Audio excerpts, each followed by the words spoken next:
السلام علیکم ناظرین. اگر آپ اسلام آباد کے رہائشی ہیں اور اتفاق سے آپ کا آفس یا آپ کا گھر جو ہے وہ کرائے پہ ہے تو آپ کو آئے دن شکایات ہوتی ہوں گی. بہت سارے لوگ کرائے کے معاملے میں پریشان ہیں. بغیر سوچے سمجھے کرائے بہت زیادہ بڑھا دیے جاتے ہیں اور آپ کو خالی کرنے کا نوٹس بھی مل جاتا ہے یا آپ کو ان ایکسپیکٹڈ انکریز کا کہا جاتا ہے رینٹ میں. تو ان ساری چیزوں کو کنسیڈر کرتے ہوئے گورنمنٹ آف پاکستان نے اسلام آباد rent restriction amendments act 2020 approve کر لیا ہے اور اب اس سلسلے میں بہت سارا ریلیف دیا گیا ہے, بہت سارے اس کو ڈاکومنٹ کیا گیا ہر چیز کو. تو آئیے آج ہم دیکھتے ہیں کہ یہ ایکٹ کیا ہے اور اس میں کیا کیا سیدھا سیدھا چیزیں ہیں, اور اس ویڈیو کو اینڈ تک دیکھیے گا تاکہ آپ کو ساری انفارمیشن مل سکے. میری ویڈیو کو لائک کیجیے گا, چینل کو سبسکرائب کیجیے گا اور اپنے ویلیبل کمنٹس ضرور دیجیے گا. ناظرین, اس ایکٹ میں جو ایگزسٹنگ اسلام آباد رینٹ ریسٹرکشن آرڈیننس 2001 ہے اس میں چینجز کی گئی ہیں اور بہت ساری ایسی پروویژن ڈالی گئی ہیں جس کی وجہ سے یہ خیال کیا جا رہا ہے کہ انشاءاللہ جو کرایہ دار اور مالک مکان کے درمیان جو اختلافات ہیں وہ کم سے کم ہو سکیں اور اس سیکٹر کو ریگولیٹ کیا جا سکے. تو آئیے دیکھتے ہیں کون کون سی امینڈمنٹس ہیں, اور اس کو کہا جائے گا جی اسلام آباد رینٹ ریسٹرکشن امینڈمنٹ ایکٹ 2020, اور یہ امیڈیٹلی انفورس ہوگا, یعنی فوری طور پہ یہ امپلیمنٹ ہو جائے گا. سیکشن 2 میں امینڈمنٹ ہوئی ہے جی,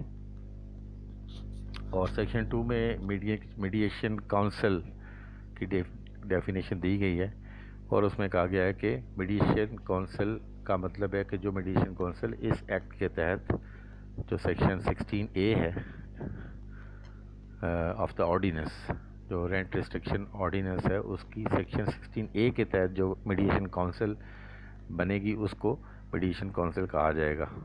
ٹھیک ہے. سیکشن 5 میں امینڈمنٹ ہوئی ہے اور اس میں یہ ایک agreement between landlord and tenant, کرایہ دار اور مالک کے درمیان جو ایگریمنٹ ہوگا, اور اس میں پہلی جو سب سیکشن ہے اس میں یہ کہا گیا ہے کہ لینڈ لارڈ کوئی بھی اپنا گھر, مکان یا بلڈنگ کرائے پہ نہیں دے گا جب تک کہ وہ رینٹ ایگریمنٹ رائٹنگ میں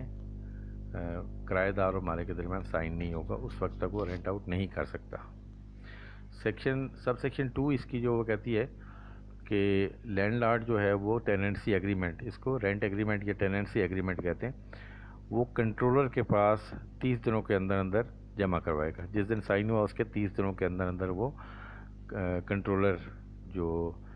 اس آرڈیننس کے تحت جو کنٹرولر ہے اس کے پاس جمع کروائے گا. اور کنٹرولر سب سیکشن 3 کہتی ہے کہ کنٹرولر جو ہے وہ اس ایگریمنٹ کے جو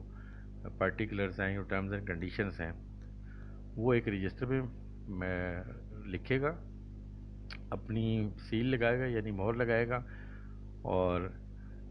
ایگریمنٹ کے اوپر, اور ایک کاپی اپنے ریکارڈ میں رکھے گا اور اوریجنل کاپی جو ہے وہ لینڈ لارڈ کو دے دے گا. اور سب سیکشن 4 یہ کہتی ہے کہ اس کرایہ داری کا جو قانون ہے اس میں انٹری ہونے سے یہ مراد نہیں ہے کہ جی آپ کا باقی کوئی اور ریکوائرمنٹس نہیں ہیں, اور رجسٹریشن آف ڈاکومنٹس کے جو لاز ہیں, یعنی کہ آپ اسٹیمپ پیپر پہ لکھیں گے, اس پہ آپ نوٹری پبلک کے سگنیچرز کروائیں گے اور مالک اور کرایہ دار کے درمیان سائن ہوں گے, وہ سارا کچھ, وہ ٹرمز اینڈ کنڈیشنز اپنی جگہ پہ رہیں گی. ایک ایڈیشنل ٹرم ہے کہ وہ کنٹرولر کے پاس اس کو رجسٹر کروائے گا. اور اس کے بعد کہتے ہیں سب سیکشن 5 کہتی ہے کہ ٹیننسی ایگریمنٹ جو کہ کنٹرولر کے آفس میں ریکارڈ ہو گیا ہے, ٹھیک ہے, یا اس کی سرٹیفائیڈ کاپی, وہ پروف ہوگا کہ لینڈ لارڈ اور ٹیننٹ کے درمیان کرایہ داری کا ریلیشن شپ ہے, یعنی کہ لینڈ لارڈ نے اس کرایہ دار کو یہ اپنا آفس, گھر یا بلڈنگ یا لینڈ کرائے پہ دے دی ہے. اور نمبر 6 جو ہے وہ یہ کہتی ہے کہ any other agreement which may be executed between the landlord and the tenant in respect of the premises shall be presented before the controller in the same manner as provided in subsection 2. Landlord और किराएदार के दरमियान अगर कोई और agreement भी हुआ है तो वो भी कंट्रोलर के सामने इसी तरह पेश किया जाएगा जैसे कि हमने ऊपर डिस्कस किया। अब आते हैं जी सेक्शन 8 में क्या चेंजेस हुई हैं। सेक्शन 8 में ये है कि जी किराएदार और मालिक जो हैं वो आपस में पहला किराया जो है वो फिक्स करेंगे कि किस किराए पे ये स्टार्ट होगा, ठीक है। और दूसरी बात ये है कि इसकी तमाम जो पेमेंट्स होंगी वो या तो क्रॉस चेक के ज़रिए होंगी या प्रॉपर रसीद इशू की जाएगी और एक्नॉलेजमेंट होगी इसकी, यानी कि साइन होंगे रेंट जो किराएदार है और जो लैंडलॉर्ड है उन दोनों के सिग्नेचर्स होंगे इस पर, यानी बाकायदा डॉक्यूमेंटेड होगा। उसके बाद सेक्शन 10 में क्या अमेंडमेंट्स हुई हैं। सेक्शन 10 में जो अमेंडमेंट्स हुई हैं जी वो ये है कि रेंट ऑफ द सबसेक्शन 1 जो है वो ये कह रहा है कि residential as well as non residential building shall stand automatically increase at the end of every 1 year by 10% of the rent already being paid, यानी कि जो जिस रेंट पे एग्रीमेंट साइन हुए हैं वो हर साल 10% से पे ऑटोमेटिकली इंक्रीज़ हो जाया करेगा। और दूसरी सब सेक्शन जो ये कहती है कि सब सेक्शन 1 अप्लाई तब होगी जब तक अगर एग्रीमेंट के अंदर जो है वो कोई इंक्रीज़ का जिक्र नहीं है, और अगर जिक्र है तो जिस तरह जिक्र है उसी तरह ही इंक्रीज़ होगा। फॉर एग्जांपल 10 की बजाय अगर 5% पे एग्रीमेंट हुआ है तो वो 5% से इंक्रीज़ होगा, अगर नहीं लिखा हुआ तो फिर ऑटोमेटिकली 10% इंक्रीज़ हो जाया करेगा। उसके बाद एक नई सब सेक्शन इंसर्ट की गई है जिसको 16A कहते हैं, 16A मीडिएशन काउंसिल। हमने जैसे ऊपर देखा कि मीडिएशन काउंसिल को डिफ़ाइन किया गया था। अब मीडिएशन काउंसिल कहा गया कि वो कंस्टिट्यूट होगी, बनेगी, और उसके मेंबर्स जो होंगे president Islamabad chamber of commerce and industry, Islamabad chamber का प्रेसिडेंट या उनका नॉमिनेटेड मेंबर, ठीक है, या अहदेदार उनका जो nominated by president Islamabad chamber. एक रिप्रेजेंटेटिव होगा किराएदार का और एक रिप्रेजेंटेटिव होगा लैंडलॉर्ड का। तो 3 लोग होंगे, प्रेसिडेंट या उसका रिप्रेजेंटेटिव, और एक टेनेंट या किराएदार का रिप्रेजेंटेटिव और एक लैंडलॉर्ड का रिप्रेजेंटेटिव।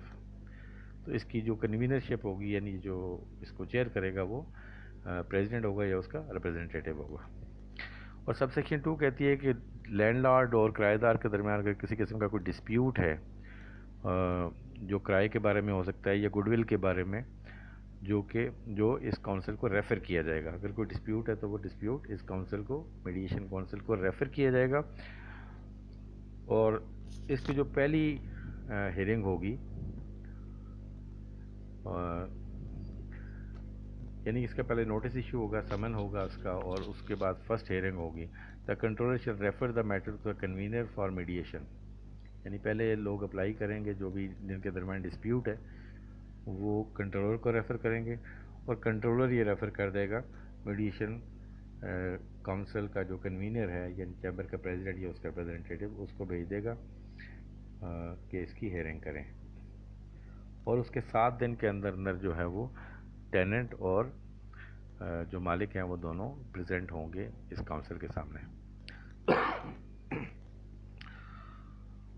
और कंट्रोलर की तरफ से जब ये रेफरेंस रिसीव होगा मीडिएशन के लिए, तो पहली जो हियरिंग होगी जब उसमें दोनों पार्टीज़ जाएंगी वहाँ पे, तो कंट्रोलर दोनों यानी कि लैंडलॉर्ड और टेनेंट या किराएदार दोनों को कहेगा कि वो अपना अपना एक रिप्रेजेंटेटिव इन राइटिंग दे दें 3 दिन के अंदर, ठीक है, ताकि वो इन राइटिंग देगा वो, और अटेस्टेड बाय ओथ कमिश्नर होगा, यानी वो इन राइटिंग देंगे कि हमारी ये रिप्रेजेंटेटिव्स हैं जो हमारे बिहाफ पे इस केस को प्लीड करेंगे और इस मामले को हल करेंगे। उसके बाद जी sub section 5 on receipt of nomination of representative, जब ये रिप्रेजेंटेटिव्स ओथ कमिश्नर से सर्टिफाई होके आ जाएंगे तो convener shall convene the meeting of the mediation council, तो वो मीडिएशन काउंसिल की मीटिंग कॉल करेगा और 7 दिन के अंदर अंदर ये कॉल करेगा, और thereafter continue its proceedings on the day to day basis, और ये रेगुलर बेसिस पे इसकी हेयरिंग होंगी और इसको 30 दिनों के अंदर अंदर ये कंप्लीट करेगा, यानी कि अपना फैसला 30 दिनों के अंदर सुनाएगा। सब सेक्शन 6 कहती है कि अगर सेटलमेंट नहीं होती, ठीक है, या कोई एक पार्टी विड्रॉ कर लेती है इस प्रोसीडिंग्स को, तो कन्वीनर इसको कंट्रोलर को इन राइटिंग बताएगा कि ये मामला यहाँ तक पहुँचा है, और वो ताकि कंट्रोलर इसको आगे से चला सके मज़ीद। और अगर सेटलमेंट हो जाती है with the consent of representative of tenant and landlord, दोनों के दरमियान अगर कोई सेटलमेंट हो जाती है तो कन्वीनर जो है वो सेटलमेंट डीड बनाएगा और वो खुद साइन करेगा उसको, और अपनी स्टैंप लगाएगा, इस्लामाबाद चैम्बर की इस पर स्टैंप लगेगी, और उसके बाद सिग्नेचर होंगे सारे जो मीडिएशन काउंसिल के मेंबर्स हैं उनके भी, और एक कॉपी दोनों पार्टीज़ को, यानी किराएदार को और मालिक दोनों, उनके रिप्रेजेंटेटिव जो हैं उनको दे दी जाएगी। और कन्वीनर जो है उसके साथ ही जो सेटलमेंट डीड हुई है वो कंट्रोलर को भेजेगा 7 दिन के अंदर अंदर, और कंट्रोलर ऑर्डर पास करेगा in terms of settlement deed arrived at by the parties and such order shall be final. Controller जो ऑर्डर इशू करेगा वो फाइनल होंगे और बाइंडिंग होंगे दोनों पार्टीज़ के ऊपर। उसके बाद सेक्शन 21 में एक नई अमेंडमेंट हुई है जिसके मुताबिक कंट्रोलर के ऑर्डर जो पास हुआ उसके ख़िलाफ़ अपील का राइट दिया गया है। फिर सेक्शन 23 में अमेंडमेंट है जी, उसमें ये है कि जी statement of objects and reasons, उसमें ये बताया गया है कि जी इन अमेंडमेंट्स की ज़रूरत क्यों पेश आई। तो उसमें उन्होंने कहा कि जी ये बहुत सारे मसाइल आ रहे थे किराएदारी के मामलात में टेनेंट और लैंडलॉर्ड्स के दरमियान, तो इंसाफ कायम करने के लिए, उनके मामलात एमिकेबली सेटल करने के लिए ये अमेंडमेंट्स ज़रूरी थी, और ये कई दहाइयों से लैंडलॉर्ड्स की और टेनेंट्स की डिमांड थी, और उम्मीद ये की जाती है कि इन अमेंडमेंट्स के बाद जो डिस्प्यूट्स हैं वो कम से कम होंगे, और अगर होंगे तो वो सेटल भी जल्दी हो जाएंगे। उम्मीद है कि जी ये वीडियो आपको पसंद आई होगी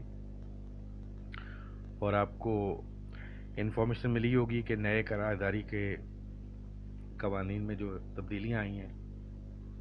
उससे आपके ऊपर क्या इम्पैक्ट पड़ सकता है। तो अगर वीडियो पसंद आई है तो उसको लाइक कर दीजिएगा,